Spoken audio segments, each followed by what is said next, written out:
Madame la députée de Montarville. Monsieur le Président, la semaine dernière, 10 jeunes Montréalais qui voulaient rejoindre des groupes terroristes en Syrie ont été arrêtés à l'aéroport. Ce matin, dans la presse, c'est un véritable cri du cœur que lance le père d'une des jeunes femmes de ce groupe arrêtées par la GRC juste avant de décoller. Ce que nous dit ce père de famille, c'est le gros bon sens que tous les Québécois voient. Ce père accuse ceux qui endoctrinent ces jeunes. Ils ont tous fréquenté le même centre communautaire islamique où œuvre Adil Sharkawi, et c'est pas le fait du hasard. Ce père dit, et je le cite, « Ils manipulent les jeunes de 16, 17, 18 et 19 ans. Ils leur mettent des idées noires dans la tête. Ils sèment la haine. » Le gouvernement doit agir contre ces agents de radicalisation. Ça fait plus d'1 an qu'il a promis un plan et son projet de loi ne sera adopté avant Dieu sait quand.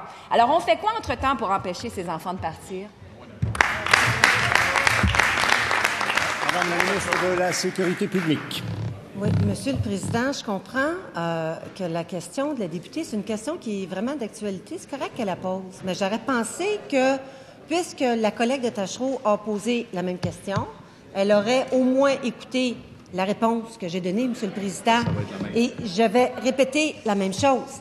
Les questions de radicalisation, Monsieur le Président, sont infiniment plus complexes que ce que la députée laisse entendre, Monsieur le Président. Et contrairement à ce qu'elle dit, OK, la littérature est là. Je pense que quand elle fait sa revue de presse, là, elle devrait aussi regarder le mirage de la simplicité. Il importe de comprendre les motivations de ces jeunes, pour la plupart nés ici de parents immigrants ayant grandi avec un pied dans la culture québécoise et l'autre dans celle de leurs origines.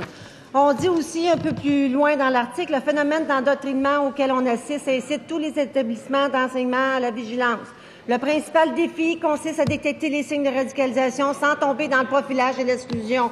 Monsieur le Président, regardez là, les questions sont plus complexes. Je ne changerai pas ma réponse. Le gouvernement aura l'occasion de déposer son plan et ses projets de loi au cours des prochaines semaines, Monsieur le Président. Et c'est aussi simple que ça. Première complémentaire, Madame la députée de Montarville. On entend souvent la ministre répéter qu'on demande aux parents, on demande aux citoyens de dénoncer les jeunes qui se radicalisent, mais on attend toujours une action de sa part. La lutte à l'intégrisme religieux était une priorité pour le premier ministre il y a 13 mois, je vous le rappelle. Dans le dernier budget, 4 millions de dollars sont investis sur 3 ans pour créer un plan d'action pour le dépistage et la prévention de la radicalisation. De toute évidence, les 10 jeunes qui voulaient partir n'ont pas été dépistés par Québec. À quoi servent donc ces 4 millions? Madame la ministre de la Sécurité publique. Monsieur le Président, c'est des raccourcis simplistes. Voyons donc, elle le sait. Le service de police de la Ville de Montréal travaille avec la Sûreté du Québec et la GRC. L'équipe intégrée, là, ceux qui ont empêché les jeunes de partir, là, c'est eux autres, Madame la députée. C'est eux autres, Monsieur le Président. Ben, je m'excuse, là, de dire qu'on fait rien, c'est pas vrai. Le plan d'action va s'en venir. L'argent va servir aux bonnes choses. Mais elle fournit une réponse simple à une problématique qui est infiniment beaucoup plus complexe et elle ne peut pas s'improviser en spécialiste de la question, Monsieur le Président, parce que ça fallait une des journaux aujourd'hui. Bravo.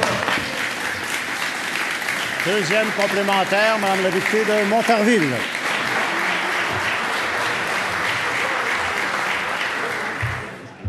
Bravo. Monsieur le Président, le temps joue. Il est très important. Combien d'autres jeunes vont vouloir prendre l'avion d'ici septembre? Le gouvernement fédéral a agi. Oui, les policiers agissent. Oui, la Ville de Montréal a agi plus vite que le gouvernement du Québec. Nous, vous avons fait des propositions pour contrer le discours des agents de radicalisation. Vous les avez rejetés. C'est pourtant ça le problème, l'endoctrinement. Allez-vous agir contre l'endoctrinement? Madame la ministre de la Sécurité publique. Monsieur le Président, c'est tellement facile de tomber dans ce jeu-là. Je ne le ferai pas, Monsieur le Président. Je l'ai dit, je le redis. Les ministres concernés sont en train de travailler ensemble. Au cours des prochains jours, des prochaines semaines, il y aura une réponse claire. La députée simplifie une question qui est beaucoup plus complexe que ce qu'elle peut laisser entendre. Est-ce qu'elle a parlé avec les spécialistes? Est-ce qu'elle était là jeudi passé lorsqu'il y a eu ce forum sur la radicalisation? Non. L'adjoint parlementaire, le député de Chomédé, lui, il y était. Il a côtoyé les chercheurs, il a côtoyé les spécialistes. Monsieur le Président, elle peut prétendre qu'on fait rien. Moi, je peux vous dire que c'est pas vrai. On n'a pas les bras croisés. À preuve, on s'occupe de nos jeunes. Ils sont pas partis, ceux-là, Monsieur le Président. Bravo.